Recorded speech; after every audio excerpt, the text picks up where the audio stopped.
சில வேளை வரும், யாருங்க பூர்த்தியானவர்கள்? மனிதர்கள் தான் தவறு செய்வாங்க, தப்புக்கள் பண்ணுவாங்க. மனிதர்கள் யாரும் மலக்குமார்கள் அல்ல. தவறே செய்யாதவர்கள் என்றால் மலக்குமார்கள் தான். மனிதர்களால தவறுகள் நடக்கலாம், நபிமார்களால தவறு செய்ய முடியாது. அவர்கள் மஅசூமீன்கள், அவர்கள் பாவங்களிலிருந்து பாதுகாக்கப்பட்டவர்கள். அது அல்லாத மனிதர்கள் எல்லோராலும் ஏதாவது ஒரு தவறுகள் நடக்கலாம். கணியத்திற்குரிய பெரியார்களே, அன்பிற்குரிய கனவான்களே, சகோதரர்களே, கடந்த 1200 வருடமாக இந்த நாட்டிலே இஸ்லாமியர்கள் வாழ்ந்து கொண்டிருக்கின்றார்கள். கடந்த காலங்களிலே வாழ்ந்த நம்முடைய முன்னோர்கள், நம்முடைய மூதாதையர்கள் இந்த நாட்டிலே வாழ்ந்த எல்லா இன மத மக்களுடன் சேர்ந்து இணைந்து நாட்டுக்காக, நாட்டை பாதுகாக்க வேண்டும், நாட்டில் அமைதி நிலைநாட்ட வேண்டும் என்பதற்காக எல்லோருடனும் இணைந்து சில நேரங்களில் ஆட்சி பீடங்களில் சிலர்களுக்கு ஆட்சி அதிகாரங்களையும் கொடுக்கப்பட்டு மிகவும் விசுவாசமாக நேர்மையான முறையிலே வாழ்ந்து இப்பொழுது வாழக்கூடிய நமக்கும் ஒரு உரிமையை பெற்று தந்திருக்கின்றார்கள் அவர்கள். அதே மாதிரி இப்பொழுது வாழக்கூடிய நாம், இந்த நாட்டிலே கிட்டத்தட்ட 2 கோடிக்கும் அதிகமான மக்கள், அதில் இஸ்லாமியர்கள் சுமார் 22 லட்சம் மக்கள் நாங்கள் வாழ்ந்து கொண்டிருக்கின்றோம். நமக்கு பின்னால் வரக்கூடிய சந்ததிகளுக்கு, நமக்கு முன்னால் வாழ்ந்தவர்கள் நமக்கு வாழ் உரிமையை பெற்று தந்ததை போன்று பின்னால் வரக்கூடியவர்களுக்கும் இந்த உரிமையை பாதுகாத்து கொடுப்பது நம் ஒவ்வொருவருடைய ஒரு தார்மீக கடமையாக, பொறுப்பாக இருக்கிறது. மேலான பெரியார்களே, சகோதரர்களே, அதனால் இந்த வாழ் உரிமையை வென்றெடுப்பதற்குரிய மிக முக்கியமான காரணிகளில் ஒரு காரணிதான் வாக்குரிமை. நாம் எதை சொல்ல வருகிறோம் என்று நீங்கள் விளங்கிக் கொள்வீர்கள். வெகு விரைவில் இந்த நாட்டிலே ஒரு ஜனாதிபதி தேர்தல் வரவிருக்கின்றது. கடந்த காலங்களிலேயும் பலவிதமான தேர்தல்களை நாம் எதிர்நோக்கி இருந்தோம். ஆனால் அவைகளுக்கு வித்தியாசமாக இப்பொழுது ஜனாதிபதியுடைய ஒரு தேர்தல் நடக்கவிருக்கின்றது. அதை நாம் எல்லோரும் எதிர்நோக்கி கொண்டிருக்கின்றோம். சில வேளை கடந்த காலங்களில் கொஞ்சம் பொடுபோக்காக, கவனஈனமாக நாம் யாருக்கு வாக்களித்து என்னதான் செய்ய, இந்த அரசியல்வாதிகள் சில திட்டங்களை போட்டு அவர்கள் ஏதாவது ஒரு அடிப்படையிலே வென்று அதற்கு பின்னால் அவர்களுடைய வாழ்வை சீராக்குவார்கள், சரி செய்து கொள்வார்கள், அவர்கள் சொகுசான ஆடம்பரமான வாழ்வை வாழ்வார்கள் என்று சில சகோதரர்கள் போடுவதை விட, வாக்களிப்பதை விட வாக்களிக்காமல் இருப்பது சிறந்தது என்று விட்டுவிட்டவர்களும் இருக்கின்றார்கள். மேலான பெரியார்களே, அன்பிற்குரிய கனவான்களே, சகோதரர்களே, அதனால ஷரியத்துடைய பார்வையில் வாக்களிப்பது அதற்குரிய மார்க்கத்துடைய சட்டம் என்ன, குர்ஆன்ல ஹதீஸ்ல அது சம்பந்தமான சில தெளிவுகள், விளக்கங்கள் வந்திருக்கின்றதா என்று முதலாவது நாம் பார்க்க வேண்டும். வாக்களிப்பது என்பது ஒரு வகையில சாட்சி சொல்வது. குர்ஆன்ல அல்லாஹ் சுப்ஹானஹு வ தஆலா பல இடங்களில் சாட்சி சொல்வதை பற்றி கூறுகின்றான். யா அய்யுஹல்லதீன ஆமனூ கூனூ கவ்வாமீன பில் கிஸ்தி ஷுஹதாஅ லில்லாஹ் வலவ் அலா அன்ஃபுஸிகும் அவில் வாலிதைனி வல் அக்ரபீன். ஈமான் கொண்டவர்களே, நீங்கள் உங்களுக்கு எதிராக சாட்சி சொல்ல வேண்டிய கட்டம் வந்தாலும், உங்களுடைய பெற்றோர்களுக்கு எதிராக சாட்சி சொல்ல வேண்டிய கட்டம் வந்தாலும், உங்களுடைய நெருங்கிய உறவினர்களுக்கு விரோதமாக சாட்சி சொல்ல வந்தாலும், நீதியை நிலைநாட்டியவர்களாக அல்லாஹ்வுக்காக வேண்டி சாட்சி சொல்லுங்கள் என்று அல்லாஹ் சுப்ஹானஹு வ தஆலா மிக தெளிவாக கூறுகின்றான். அதனால சாட்சி சொல்லக்கூடிய நேரத்தில் நீதி, நேர்மை, உண்மை இவைகளை பார்த்துத்தான் நாம் சாட்சி சொல்ல வேண்டும். ஆனால் எங்களில் அநேகமானவர்கள் நினைக்கின்றார்கள், சாட்சி சொல்வது என்றால் எங்கேயாவது ஒரு பிரச்சனை, கொலை, கொள்ளை, திருட்டு அல்லது பயங்கரமான சில விடயங்கள் நடந்து கொண்டிருக்கின்றது, அதை நாங்கள் கண்ணால பார்த்து விட்டோம், அந்த இடத்துல நாங்கள் சமூகம் அளித்திருந்தோம், நாங்க இதை பற்றி சாட்சி சொல்ல போனா எங்களோட கால நேரம் எல்லாம் அதிலேயே சென்றுவிடும். அதனால எங்களுடைய சொந்த வேலையை பார்ப்பதற்கு நேரம் இல்லாமல் போய்விடும். அதனால பலர் நினைப்பார்கள், இதுல ஏன் நாங்கள் வீணாக சம்பந்தப்படணும், நாம் ஒதுங்கி இருக்கலாம் என்று. மேலான பெரியார்களே, சகோதரர்களே, அதாவது கொலையோ கொள்ளையோ பிரச்சனைகளோ சண்டைகளோ ஏற்படக்கூடிய நேரத்தில் அதை கண்டால் அதற்கு எவ்வாறு சாட்சி சொல்வதோ அதே மாதிரி தான் ஒவ்வொரு நாட்டுடைய தலைவர்களை தெரிவு செய்வதற்கு நாங்கள் வாக்களிப்பதும் அந்த சாட்சியிலே தான் சேரும் என்று அநேகமான அறிஞர்கள் குறிப்பிடுகின்றார்கள். மேலான பெரியார்களே, அன்பிற்குரிய கணவான்களே, சகோதரர்களே, அதனால நாம் யாருக்காக எவருக்காக எதற்காக சாட்சி சொன்னாலும் அந்த விடயங்களுடைய ஆழம் அகலத்தை நாங்கள் விளங்க வேண்டும். ஏன் நாங்க சொல்லக்கூடிய சாட்சி இதன் மூலம் முடிவாக கூடிய அந்த முடிவுகள் இருக்குகின்றது. அதற்கு பின்னால் ஒருவர் வெற்றி பெறுவார், இன்னும் ஒருவர் தோல்வி அடைவார். சில வேளை தோல்வி அடைய வேண்டியவர் வெற்றி பெறுவார், சில வேளை வெற்றி பெற வேண்டியவர் தோல்வி அடைந்து விடுவார். ஏன் இந்த பொதுமக்களுடைய சாட்சிகளை வைத்து.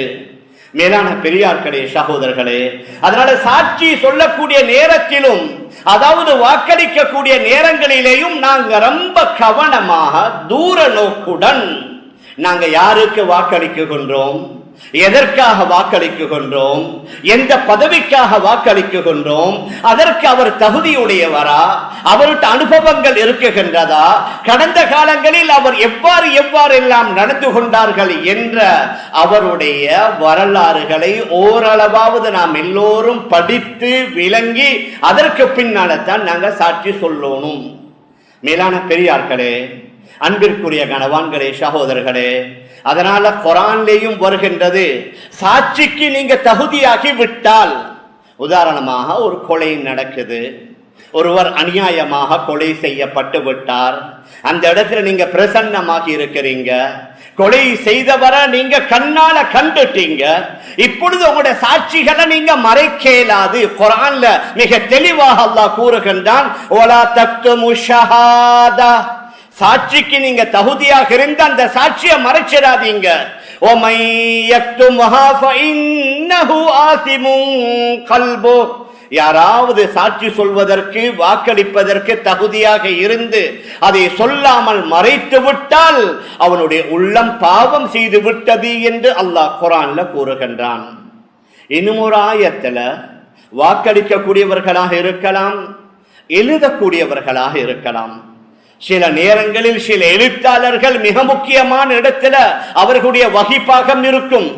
ஒரு முடிவை, மிக முக்கியமான ஒரு நாட்டுடைய முடிவை அல்லது மிக முக்கியமான ஒரு தீர்ப்பை எழுதக்கூடிய ஒருவர், அவரை நீங்க அச்சுறுத்த கூடாது, அவரை நீங்க துன்புறுத்த கூடாது. ஒலா யுதார்ர காத்திபுன் வலா ஷஹீத் என்று குர்ஆன் பேசுகின்றது. சாட்சி சொல்லக்கூடியவரோ அல்லது எழுதக்கூடியவரையோ அச்சுறுத்த கூடாது, அவரை துன்புறுத்த கூடாது. அவர் எதை உண்மை என கண்டாரோ பார்க்குகின்றாரோ அதை சுதந்திரமாக எழுத விடுங்கள் என்று அல்லாஹ் சுப்ஹானஹு வ தஆலா குர்ஆன்ல கூறுகின்றான். மேலான பெரியார்களே, அன்பிற்குரிய கணவான்களே, சகோதரர்களே, அதனால நாங்க யாருக்கு வாக்களிக்கின்றோமோ அதற்கு அவர் தகுதியானவரா, அவர் நல்லவரா, பூர்த்தியானவரா. சில வேளை வரும், யாருங்க பூர்த்தியானவர்கள்? மனிதர்கள் தான் தவறு செய்வாங்க, தப்புக்கள் பண்ணுவாங்க. மனிதர்கள் யாரும் மலக்குமார்கள் அல்ல. தவறே செய்யாதவர்கள் என்றால் மலக்குமார்கள் தான். மனிதர்களால தவறுகள் நடக்கலாம், நபிமார்களால தவறு செய்ய முடியாது. அவர்கள் மஅசூமீன்கள், அவர்கள் பாவங்களிலிருந்து பாதுகாக்கப்பட்டவர்கள். அது அல்லாத மனிதர்கள் எல்லோராலும் ஏதாவது ஒரு தவறுகள் நடக்கலாம். ஆனால் மார்க்கம் என்ன கூறுகின்றது என்றால், இவர்களில் ஓரளவு தவறு குறைந்தவர்கள் யாரு, குற்றங்களை குறைவாக செய்தவர் யாரு, கடந்த காலங்களில் ஊழல் செய்யாதவர் யாரு, ஊழல்வாதிகளுக்கு உதவி போகாதவர் யாரு, ஓரளவும் 100% நல்லவர், சுத்தமானவர், நீதியானவர், நேர்மையானவரை பார்ப்பது சிரமம்.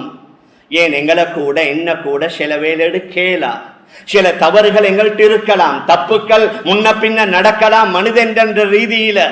மேலான பெரியார்களே, சகோதரர்களே, அதனால அதிகாரம் வந்துவிட்டது என்றால் அந்த அதிகார மமதை, அந்த அதிகாரத்தை வைத்து பலர் கடந்த காலங்களில் துஷ்பிரயோகம் செய்திருப்பார்கள். ஆனால் இந்த சோசியல் மீடியாவில் வரக்கூடிய ஓரிரண்டு செய்திகளை மட்டும் வைத்துக் கொண்டு, சில கருத்து கணிப்புகளை மாத்திரம் வைத்துக் கொண்டு நாங்கள் அவசரமாக முடிவெடுக்க இயலாது. நாங்கள் இதற்கு நேரத்தை ஒதுக்கணும், நேரத்தை செலவு செய்யணும். இதுல யாருக்கு ஓரளவு விளக்கம் தெளிவுகள் இருக்குதோ அவர்களிடம் பேச வேண்டும், கதைக்க வேண்டும். எங்கட நோய்களுக்கு நாங்க வைத்தியர்கிட்ட போறோம், எங்கட மசாயில்களுக்கு அறிஞர்கள்ட்ட போறோம், எங்கட பிசினஸ் டெவலப்மெண்ட் பண்றதுக்கு அந்த வியாபாரிகள்கிட்ட நாங்க போய் உட்கார்ந்து ஆலோசனைகளை செய்கிறோம்.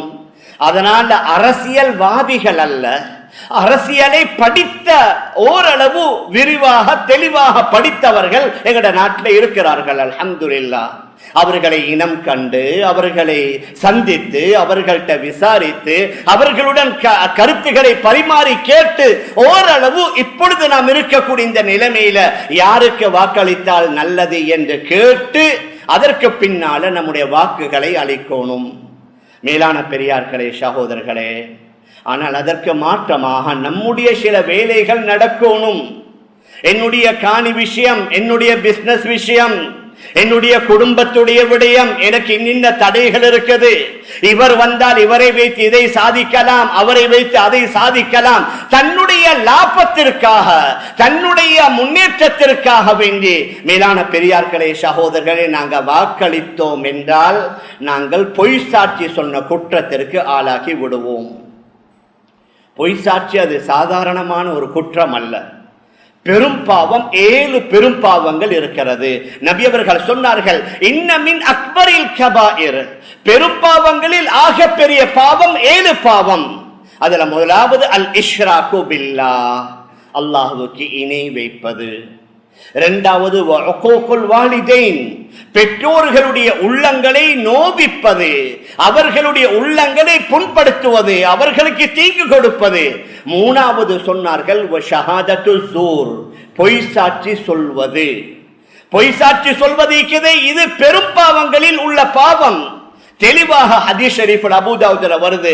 ஒரு தடவை நபி ஸல்லல்லாஹு அலைஹி வஸல்லம் ஃபஜ்ர் தொழுகையை முடித்துவிட்டு சலாம் கொடுத்துவிட்டு சஹாபாக்கள் எல்லோரையும் முன்னோக்கி பார்த்து சொன்னார்கள், நபி அவர்கள் சொன்னார்கள், அதாவது உதிலத் ஷஹாதத்து ஸூர், உதிலத் ஷஹாதத்து ஸூர் பில் இஷ்ராகி பில்லாஹ், அல்லாஹ்வுக்கு இணை வைப்பதற்கு சமம் பொய் சாட்சி சொல்வது.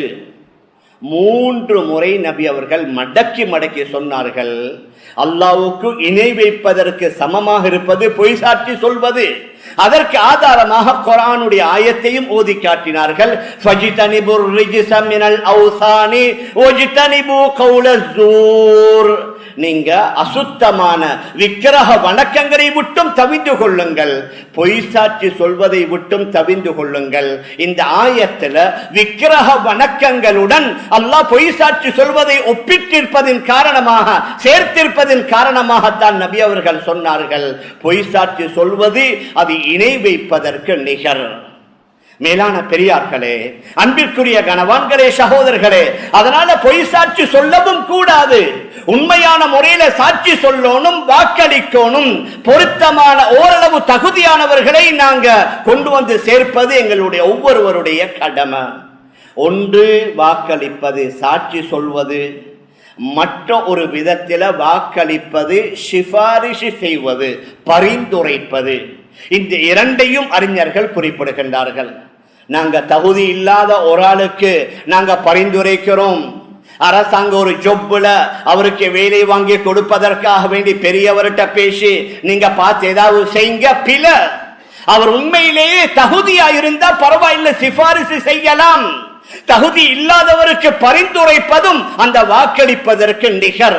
அதையும் குர்ஆன்ல அல்லாஹ் கூறுகின்றான், மையஷ்வா ஷஃபாஅத்தன் ஹஸனத்தன் யகுல்லஹு நஸீபும் மின்ஹா வ மையஷ்வா ஷஃபாஅத்தன் ஸய்யிஅத்தன் யகுல்லஹு கிஃப்லும் மின்ஹா.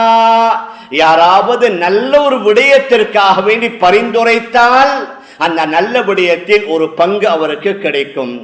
ஒரு பாவமான விடயத்திற்காக வேண்டிய ஒருவர் பரிந்துரைத்தால் அந்த பாவத்தில் உள்ள ஒரு பங்கு அதுவும் அவரை வந்து சேரும் என்ற இந்த ஆயத்தை வைத்தும் அறிஞர்கள் கூறுகின்றார்கள். அதாவது பரிந்துரைப்பதும் ஒரு வகையில வாக்களிப்பதை போன்று தான். இந்த எத்தனை பேருடைய பரிந்துரைப்பு இவருக்கு வந்திருக்கிறது. அந்த வாக்குகளை எண்ணி ஆக கூடுதலான வாக்குகள், ஆக கூடுதலான பரிந்துரைப்புகள் யாருக்கு கிடைத்திருக்குதோ அவரை வெற்றி பெற்றதாக அறிவிப்பார்கள். மேலான பெரியார்களே, சகோதரர்களே, அதனால என்னுடைய ஒரே ஒரு வாக்கை வைத்து என்ன நடக்க போகுது, நான் வாக்களித்தா என்ன, வாக்களிக்காமல் இருந்தால் என்ன என்று கடந்த காலங்களில் இருந்ததை போன்று இருக்க முடியாது. இந்த கடந்த காலங்களில் சில வேளை எங்களுக்கு எதிராக பல குற்றச்சாட்டுகள், இவர்களுக்கு நாட்டுப்பற்று இல்ல, இவர்கள் நாட்டுடைய சட்டத்தை மதிக்கிறார்கள் இல்லை என்றெல்லாம் சொல்வதை போன்று எதிர்காலத்தில் சொல்லலாம். உண்மையிலேயே நீங்க இந்த நாட்டின் மீது பட்டிருந்தால் எத்தனை வீதம் வாக்களித்திருக்கிறீர்கள் என்று அந்த கணக்கை பார்க்கலாம். முஸ்லிம்கள் எங்கெங்கே செறிந்து வாழுகிறார்களோ அந்த பகுதியில எத்துணை வீதம் வாக்களிப்பு நடந்திருக்கிறது என்பதை பார்க்கலாம். நாங்க இந்த தடவை எல்லோருமாக முழு நாட்டிலே உள்ள அத்துணை இஸ்லாமியர்களும், அது ஆண்களாக இருக்கலாம், பெண்களாக இருக்கலாம், வயோதிபர்களாக இருக்கலாம், ஃபேஸ் கவர் பண்றவர்களாக இருக்கலாம், ஏதோ யாருக்கு எந்த அளவுக்கு முடியுமோ அவர்களுக்கு வந்து அவர்களுடைய வாக்கை பதிவு செய்தால் எதிர்காலத்தில் சொல்லலாம், பாருங்க இத்தனை வீதம் நாங்க இந்த நாட்டில் வாழக்கூடிய முஸ்லிம்கள் வாக்களித்திருக்கிறோம். வாக்களிப்பை வைத்துத்தான் இந்த நாட்டிலே உள்ள வாழ்வு உரிமையை இன்னும் நாங்க பலப்படுத்திக் கொள்ளலாம். மேலான பெரியார்களே, அன்பிற்குரிய கணவான்களே, சகோதரர்களே, ஆனால் வாக்களிக்கப்படக்கூடிய அந்த தலைமைத்துவத்திற்கு தகுதியானவர்கள் எப்படி இருக்க வேண்டும் என்று குர்ஆன்ல, ஹதீஸ்ல நமக்கு நிறைய சான்றுகள் கிடைக்குகின்றன. அதில் விசேஷமாக நம்முடைய இஸ்லாமிய தலைவர்கள் ஹதரத் ரசூலுல்லாஹி ஸல்லல்லாஹு அலைஹி வஸல்லம் சாதாரணமான ஆட்சியாளர் அல்ல. முழு உலகத்தில் நபி அவர்களுக்கு நிகராக இதுவரைக்கும் எந்த ஆட்சியாளரும் வந்ததில்லை. மாட்டு மதத்துடைய பெரும் பெரும் தலைவர்கள் எல்லாம் இந்த ரபியுல் அவ்வல் மாதத்தில் நபி அவர்களை போற்றி பாராட்டி புகழ்கிறார்கள் என்றால் அந்த நபி ஸல்லல்லாஹு அலைஹி வஸல்லம் அவர்களுடைய மாசற்ற மற்றற்ற அந்த தலைமைத்துவம், நபி அவர்கள் எவ்வாறு அந்த மக்களை வழி நடத்தினார்கள், மக்களின் மீது எவ்வாறு பாசத்தை காட்டினார்கள், அவர்கள் மீது நபி அவர்கள் எவ்வாறு இரக்கத்தை காட்டினார்கள். முதலாவது ஒரு தலைவனுக்கு சமூகத்தின் மீது பற்று இருக்கணும். தனக்கு கீழால் உள்ளவர்கள் மீது அன்பு இரக்கம் வரணும். ஹதரத் ரசூலுல்லாஹி ஸல்லல்லாஹு அலைஹி வஸல்லம் அவர்களை பற்றி குர்ஆனிலேயே அல்லாஹ் கூறுகின்றான், அஸீஸுன் அலைஹி மா அனித்தும் ஹரீஸுன் அலைக்கும் பில் முஃமினீன ரவுஃபுர் ரஹீம். உங்களுக்கு ஏதாவது சிரமம் வந்துவிட்டால் அவர்கள் ரொம்ப கஷ்டப்படுவார்கள். ஹரீசுன் அலைக்கும், உங்களின் மீது ரொம்ப பேராசை கொண்டவர்கள். பில் முஃமினீன ரவுஃபுர் ரஹீம், முஃமினீன்களோடு அளவுக்கு அதிகமாக அன்பும் கருணையும் கொண்டவர்கள். ஹதரத் ரசூலுல்லாஹி ஸல்லல்லாஹு அலைஹி வஸல்லம் அவர்கள் யாருக்காவது ஏதாவது சிரமம் கஷ்டமண்டா நபி அவர்களால் அதை தாங்கேலா. ஹதீஸ் ஷரீஃப்ல வருது, ஒரு தடவை ஒருவர் திருடி விடுகின்றார், அவருடைய கை வெட்டப்படணும் என்று அங்கே முடிவு செய்யப்படுகின்றது. இஸ்லாமிய நாடுகளில் இஸ்லாமிய ஆட்சிகளாக இருந்தால் அங்கே அந்த வழக்கை விசாரித்து அங்குள்ள நாடுகளில் இஸ்லாமிய முறைப்படி தண்டனைகள் கொடுக்கலாம். எங்களுடைய நாட்டில் அந்த மாதிரியான தண்டனைகளுக்கு அனுமதி இல்லை. நான் உதாரணத்திற்கு கூறுகின்றேன், நபியுடைய காலத்தில் ஒருவருடைய கை வெட்டப்படுகின்றது. நபி ஸல்லல்லாஹு அலைஹி வஸல்லம் அதை பார்த்து அழுகிறார்கள். கேட்டார்கள் சஹாபாக்கள், யா ரசூலல்லாஹ், நீங்க தான் வெட்ட சொன்னீங்க, நீங்களே அழுகிறீர்களே யா ரசூலல்லாஹ். நபி அவர்கள் சொன்னார்கள், கையை வெட்டும்படி சொன்னது நான் அல்ல, குர்ஆன். குர்ஆன்ல மிக தெளிவாக வருது, வஸ்ஸாரிகு வஸ்ஸாரிகத்து ஃபக்தஉ ஐதியஹுமா, திருடிய ஆண் திருடிய பெண் இரண்டு பேர்களுடைய கைகளை வெட்டுங்கள் என்று குர்ஆன் கூறுகின்றது. அல்லாஹ்வுடைய கட்டளைகளுக்கு முன்னால எனக்கும் யாரையும் மன்னிப்பதற்குரிய அதிகாரம் இல்லை. ஆனா என்னுடைய உம்மத்தில் உள்ள ஒருவருடைய கை வெட்டப்படுதே, அவருடைய கை இல்லாமல் போகுதே என்ற கவலையில தான் நான் அழுகிறேன் என்றார்கள் ஹதரத் ரசூலுல்லாஹி ஸல்லல்லாஹு அலைஹி வஸல்லம். தன்னுடைய சமூகத்தின் மீது அந்த அளவுக்கு நபி அவர்களுக்கு அக்கறை. அவர்களுடைய கடைசி ஹஜ்ஜத்துல் வதால நபி அவர்கள் 100 ஒட்டகங்களை உதுஹையா கொடுத்தார்கள். உதுஹையாவை கொடுத்து முடித்து விட்டு இப்பொழுது துஆவும் கேட்கிறார்கள். முஸ்லிம் ஷரீஃபில் பதிவாக இருக்கிற ஹதீஸ், அல்லாஹும்ம தகப்பல் மின்னி மின் முஹம்மதின் வ மின் ஆலி முஹம்மதின் வ மின் உம்மதி முஹம்மத் ஸல்லல்லாஹு அலைஹி வஸல்லம். யா அல்லாஹ், முஹம்மதின் மூலமாக, முஹம்மதுடைய இந்த குடும்பத்தின் மூலமாக இந்த முஹம்மது ஸல்லல்லாஹு அலைஹி வஸல்லம் அவர்களுடைய உம்மத்தினர்கள் சார்பாக இந்த உதுஹையாவை நீ ஏற்றுக்கொள்வாயாக. இதிலிருந்து அறிஞர்கள் எழுதுகிறார்கள், யார் யாருக்கு உதுஹையா கொடுக்க வசதி இல்லையோ அவர்கள் எல்லோரையும் நபி அவர்கள் அன்றே தன்னுடைய துஆவுல சேர்த்து கொண்டு விட்டார்கள். முழு உலகத்தில் உள்ள தன்னுடைய உம்மத்தை சேர்த்து அவர்களுக்காக நபி ஸல்லல்லாஹு அலைஹி வஸல்லம் துஆ செய்கிறார்கள். ஏன்? இதுதான் சமூகத்துடைய பற்று. கடந்த காலங்களிலே நாங்கள் பார்த்தோம், எங்கட ஈஸ்டர் அட்டாக்கு பின்னால, அதற்கு பின்னால் இந்த கொரோனா பிரச்சனை, அதனால மக்களுடைய தொழில் வாய்ப்புகள், வேலை, அதுல மிகப்பெரிய ஏற்றத்தாழ்வு ஏற்பட்டு பல ஆயிரக்கணக்கான மக்கள் கஷ்டப்பட்டார்கள். உண்ண உணவில்லாமல், சாதாரணமான பிள்ளைகளுக்கு பால் கொடுக்க வசதி இல்லாமல் எவ்வளவோ பேர் சிரமப்பட்டார்கள். எங்கட அல்ஹம்துலில்லாஹ் பல சகோதரர்கள் மாஷா அல்லாஹ், அவர்களுக்கு அல்லாஹ் ரஹ்மத் செய்யணும், பல வகையில உதவி செய்தார்கள். ஆனா இந்த நாட்டிலே வாழக்கூடிய எங்கட சகோதர இனத்தவர்களில் பல்லாயிரக்கணக்கான மக்கள் சிரமப்பட்டு அவர்களுடைய பெரும் பெரும் புள்ளிகள், முதலைகள் யாரு வந்தாங்க உதவி செய்ய? இந்த அளவுக்கு சிலர்கள் இருக்கிறார்கள், இந்த முழு நாட்டை டெவலப் பண்ணலாம், அந்த அளவுக்கு பில்லியன் கணக்கான பணம். ஆனால் அவர்களுடைய இனத்தவர்கள் மீது கருணை கொண்டார்களா? இறக்கப்பட்டார்களா? ஏதாவது உதவிகளை செய்தார்களா? அவர்களை முன்னேற்றி விடுவதற்கு ஏதாவது செய்தார்களா? இப்பொழுது அரசியல், இப்பொழுது தேர்தல் வந்திருக்குது, இதற்கு மில்லியன் கணக்கில் ஒவ்வொரு மேடைகளை அமைப்பதற்கு, அதற்கு பஸ்களிலே பணத்தை கொடுத்து ஆளை கொண்டு வருவதற்கு, ஒவ்வொருவருக்கு ஆயிரக்கணக்கான பணத்தை கொடுப்பதற்கு மில்லியன் கணக்கில் செலவழிக்கின்றார்கள். ஆனால் 2-3 வருடங்களுக்கு முன்னால இத்துணை 1000 மக்கள் இதே கஷ்டத்தை பட்ட நேரத்தில் அவர்கள் மீது கருணை வந்ததா? இரக்கம் வந்ததா? மேலான பெரியார்களே, சகோதரர்களே, நான் எதை சொல்ல வருகிறேன் என்று நீங்கள் விளங்கிக் கொள்வீர்கள். யாருக்கு வாக்களிக்கணும் அது உங்களோட முடிவு, அது ஒவ்வொருவருடைய ஜனநாயக உரிமை. நீங்க தான் முடிவு செய்யணும் யாருக்கு வாக்களிப்பது என்று. யாருக்கு வாக்களிப்பது என்பது ஒவ்வொருவருக்குரிய, அவர்களுக்குரிய உரிமைகள் இருக்குது. ஆனால் வாக்களிக்க கூடியவர்கள் நாங்கள் தான் முடிவெடுக்கணும், நாங்க யாருக்கு வாக்களிப்பது. கடந்த காலங்களில் இந்த நாட்டிலே ஆட்சியாளர்கள் ஆட்சி செய்த காலங்களிலே நடந்த நல்ல ஆட்சியாளர் யாரு? நேர்மையா செய்தவர்கள் யாரு? ஊழல்களில் ஈடுபட்டவர்கள் யாரு? ஊழலை உற்சாகப்படுத்தியவர்கள் யாரு? இனவாத பலவிதமான பிரச்சனைகளை தூண்டியவர்கள் யாரு? அதற்கு உதவி செய்தவர்கள் யாரு? மேலான பெரியார்களே, சகோதரர்களே, ஒட்டுமொத்தமாக எல்லா விடயங்களையும் எங்கட சகோதர இனத்தவர்கள் மீது போடலாம். எங்கட இஸ்லாமிய பல சகோதரர்கள், பல தனி கட்சிக்காரர்கள், சில நேரங்களில் சில அமைச்சர்கள், எம்பிமார்களும் அதற்கு துணை போயிருப்பார்கள், அதற்கு உதவியாக இருந்திருப்பார்கள். மேலான பெரியார்களே, அன்பிற்குரிய கணவான்களே, சகோதரர்களே, பாவம் இவர் எங்கட கட்சிக்காரர், இவர் களிமா சொன்னவர், இவர் முஸ்லிம் அல்லையான்னு சொல்லி களிமா சொல்லாத பலர் எங்களுக்கு சார்பாக இருந்தாங்க. பலர்கள் எங்களுக்கு சார்பாக பேசினாங்க. எங்களுக்கு தவறுகள் நடந்த நேரத்தில் அதை தட்டி கேட்டவர்களும் இருக்குகின்றார்கள்.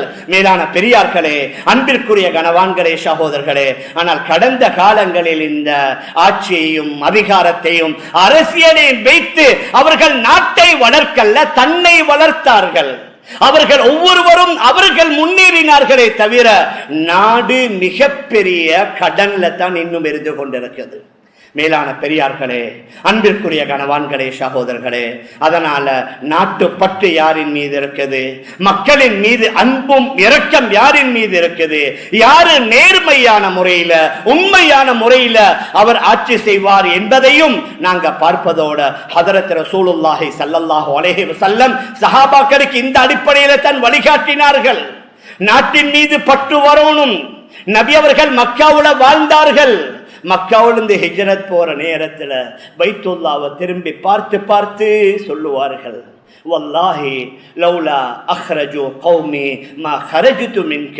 அல்லாஹ்வும் இது சத்தியமாக என்னுடைய கௌம், என்னுடைய கூட்டம், இந்த குறைஷியர்கள் இங்கிருந்து என்னை வெளியாக்காவிட்டால் நான் இங்கிருந்து வெளியாகி இருக்கவே மாட்டேன்.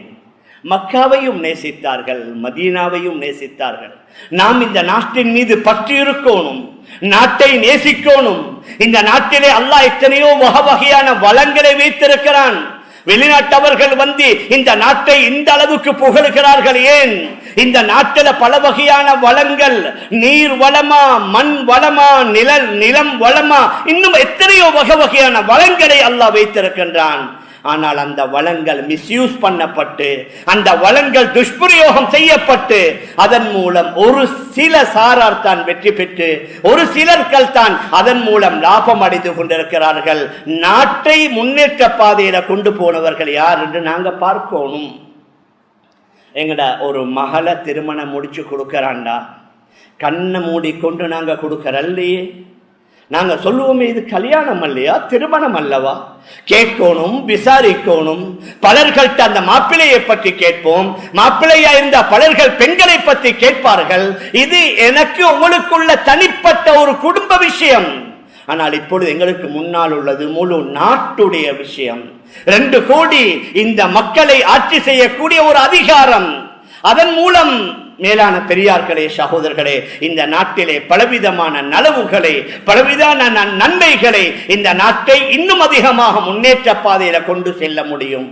மறுமுனையில இந்த நாட்டில் எல்லா இன மத மக்களுக்கும் அந்த மத அடிப்படையிலே வாழ்வதற்குரிய முழுமையான சுதந்திரம் ஆங்கிலேயர்கள் இந்த நாட்டை விட்டு போகும் பொழுது அவர்கள் சொல்லிவிட்டு சென்றது தான், இந்த நாட்டிலே வாழக்கூடிய எல்லா வகையான சிறுபான்மையின மக்களுக்கும் அவரவர்களுடைய மத அடிப்படையில வாழ்வதற்குரிய உரிமை இருக்குது. ஆனால் கடந்த காலங்களில் அந்த உரிமை எங்களுக்கு கிடைத்ததா என்றால் சிலது கிடைத்தது, பலது கிடைக்கல. அதில் அந்த ஜனாசா எரிப்பாக இருக்கலாம், அது போன்ற இன்னொரு பல விடயங்களாக இருக்கலாம். இதெல்லாம் திட்டம் தீட்டி அந்த ஈஸ்டர் தாக்குதல் நடந்ததற்கு பின்னால எத்துணை வகையான எங்களுக்கு அச்சுறுத்தல்கள், எத்துணை வகையான தடைகள். கடந்த காலங்கள்ல இஸ்லாமிய பாடசாலைகளுடைய இஸ்லாமிய பாட புத்தகங்களையே எடுத்து விட்டார்கள். எத்தனை மாதமாக படிக்கக்கூடிய மாணவ மாணவிகளுக்கு இஸ்லாமிய பாட புத்தகங்கள் இல்ல. என்ன அதுல தீவிரவாதம் இருக்குதாம், அதுல பயங்கரவாதம் இருக்குதாம்.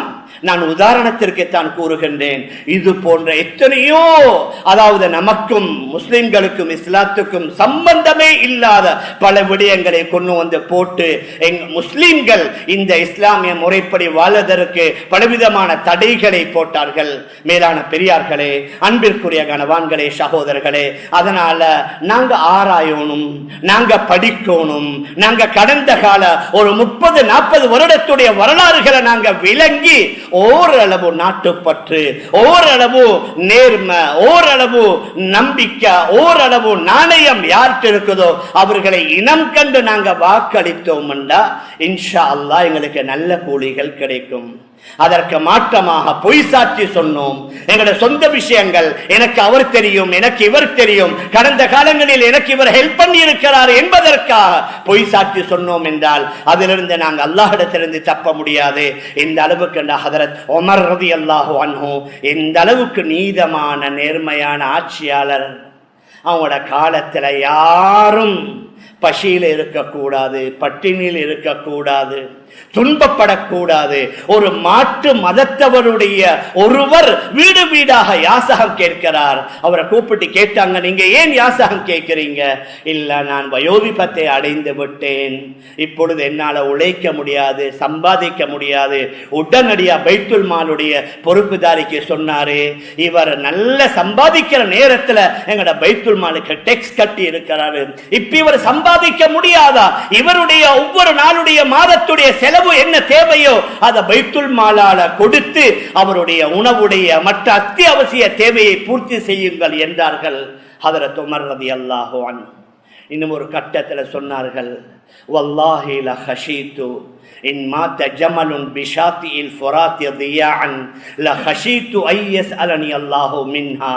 அல்லாஹ் மீது சத்தியமாக, என்னுடைய ஆட்சிக்கு கீழால பிரமாண்டமான பிரதேசம் இந்த யூப்ரடிஸ், அந்த யூப்ரடிஸ் நதிக்கரையில ஒரு ஒட்டகம் பசியால செத்து விட்டாலும் எனக்கு பயமாக இருக்குது. கியாமத்துடைய நாளையில் அல்லாஹ் அதை பற்றி கேட்டா நான் என்ன பதில் சொல்வேன்? அப்படின்னா மனிதர்களுடைய விடயத்தில் எந்த அளவுக்கு அவர்கள் அக்கறை காட்டியிருப்பார்கள். மேலான பெரியார்களே, அன்பிற்குரிய கணவான்களே, சகோதரர்களே, அதனால ஏனோ தானோ வென்று வாக்களித்து என்ன மாற்றம் தான் வரப்போகின்றது என்று வாக்களிக்காமல் இருக்காமல் ஓரளவு நாங்கள் மேலே சொன்ன விடயங்களை முன்னால வைத்து எங்களுடைய சக்திக்குட்பட்ட அடிப்படையில் நாங்கள் வாக்களிக்கவும் வேண்டும், மறுமுனையில் அல்லாஹ்ட்ட துஆ செய்யவும் வேண்டும். நல்ல வாக்கா நல்ல தலைவர்கள் கொண்டு வாரது அல்லாஹ்தான். நாங்கள் நல்லவர்களாக இருந்தா இன்ஷா அல்லாஹ் நல்ல தலைவர்கள் வருவார்கள். அதனால தலைவர்களை மாத்திரம் விமர்சனம் பண்ணி அவர் சரிவர மாட்டார், இவர் சரிவர மாட்டார் என்று இருக்க முடியாது. நாமும் நம்மை மாற்ற வேண்டும், நானும் என்னை மாற்ற வேண்டும், நீங்களும் உங்களை மாற்ற வேண்டும். நாங்கள் எல்லோரும் நல்லவர்களாக, நேர்மையானவர்களாக, உண்மையானவர்களாக இருந்தா கெட்டவர்கள் எங்களை ஆட்சி செய்ய இயலாது. நல்லவர்கள் ஆட்சிக்கு வரணும்டா பொதுமக்கள் நல்லவர்களாக தங்களை மாற்றணும். நாங்கள் நல்லவர்களாக இருந்தால் இன்ஷா அல்லாஹ் நல்லவர்கள் ஆட்சிக்கு வருவார்கள். மறுமுனையில அல்லாஹ்ட்ட துஆவும் நாங்க செய்வோம். யா அல்லாஹ், இந்த நாட்டை யாரு நல்ல முறையில, எதிர்காலத்தில் அழகான முறையில, ஊழல் இல்லாத முறையில, இனவாதம் இல்லாத முறையில எல்லா இன மத மக்களுக்கு அதாவது சமத்துவமான விடயங்கள், எல்லா விடயங்களையும் அவர்கள் செய்வதற்குரிய பூரண உதவிகள், ஒத்தாசைகள் யாரு செய்வார்களோ அந்த மாதிரியான தலைவர்களை கொண்டு வந்து சேர்க்க வேண்டும் என்று அல்லாஹ்ட்ட துஆவும் செய்வோம். மேலான பெரியார்களே, அன்பிற்குரிய கணவான்களே, சகோதரர்களே, இறுதியாக ஒவ்வொரு மேடைகள்ல, சோசியல் மீடியாவுல ஒருவர் ஒரு கட்சிக்காரர் தன்னுடைய எதிர்கட்சிக்காரரை வசைப்பாடுவது, அவர் அப்படி செய்தாரு, அவர் இப்படி செய்தாரு, அவர் இன்ன ஊழல் செய்தாரு, இப்படி எல்லாம் அநியாயம் செய்தார் என்று பேசுவது அது இஸ்லாமியர்களுடைய பண்பாடு அல்ல. உங்களுக்கு யாருக்கு விருப்பமோ நீங்க வாக்களிங்க. ஆனால் உங்களுக்கு விருப்பம் இல்லாத உங்களுடைய எதிர்கட்சி, உங்களுடைய மாற்று கட்சிக்காரர்களை விமர்சிப்பது, தாறுமாறாக கடந்த காலங்களிலே நடந்த நிகழ்வுகளை வீடியோக்களை எடுத்து போட்டு அவர்களை அசிங்கப்படுத்துவது இது இஸ்லாமிய பண்பாடு அல்ல. இது முஸ்லிம்களுக்குரிய நாகரிகமான செயல்கள் அல்ல. மற்றவர்கள் செய்யலாம், அவங்க செய்யறாங்கன்னு சொல்லி நானும் நீங்களும் செய்யலாம். இந்த மாதிரி நாகரிகமான எல்லா விடயங்களையும் விட்டு நாகரிகமான முறையில, பண்பாடான முறையில, நேர்மையான முறையில நம்முடைய வாக்குகளை வாக்களித்து அல்லாஹ்ட்ட ஒப்படைப்போம். அல்லாஹ் பொருத்தமான ஒருவரை கொண்டு வந்து சேர்ப்பதற்கு எல்லாம் வல்ல அல்லாஹ் நம் அனைவர்களுக்கும் உதவி செய்வானாக. ஆகவே அல்லாஹ் நம் எல்லோருடைய பாவங்களை மன்னிப்பாயாக. நம்முடைய பெற்றோர்கள், உற்றார்கள், உறவினர்கள், முழு உலகத்தில் உள்ள அனைத்து இஸ்லாமிய ஆண்கள் பெண்களுடைய பாவங்களை மன்னிப்பாயாக. விசேஷமாக வரக்கூடிய இந்த தேர்தல் மிக அமைதியான முறையில், நல்ல முறையில் நடக்க உதவி செய்வாயாக. இந்த நாட்டுக்கும் இந்த நாட்டிலே வாழக்கூடிய எல்லா இன மத மக்களுக்கு மத்தியில் நீதியாக, நேர்மையாக, நல்ல முறையில் ஆட்சி செய்யக்கூடிய நல்ல தலைவர்களை கொண்டு வந்து சேர்ப்பாயாக. கெட்ட மோசமான ஊழல்வாதிகளான தலைவர்கள் இருந்து நம்மையும் இந்த நாட்டு மக்களையும் நீ பாதுகாப்பாயாக. விசேஷமாக பலஸ்தீனத்தில் வாழக்கூடிய நம்முடைய உறவுகளுக்கு நீ உதவி செய்வாயாக. இங்கே சீக்கிரமாக யுத்த நிறுத்தம் ஏற்படணும் யா அல்லாஹ். அவர்கள் அமைதி காற்றை சுவாசிக்க வேண்டும் யா அல்லாஹ். எல்லா வகையிலும் அவர்களுக்கு சாதகமான சூழலை ஏற்படுத்தி வைப்பாயாக. அந்த பெருமை பிடித்து அழியக்கூடிய அந்த யூத பயங்கரவாதிகளுக்கு நீ முட்டுப்புள்ளி வைப்பாயாக. ரப்பே ரஹ்மானே, நம் எல்லோருடைய முடிவுகளை நல்ல முடிவாக ஆக்கி நம் அனைவர்களுக்கும் ஜன்னத்தில் ஃபிர்தௌஸ் என்ற சொர்க்கத்தை தந்திருவாயாக. ஆமீன் ஆமீன் யா ரப்பல் ஆலமீன். ரஹ்மத்க யா அர்ஹமர் ராஹிமீன். வல்ஹம்துலில்லாஹி ரப்பில் ஆலமீன்.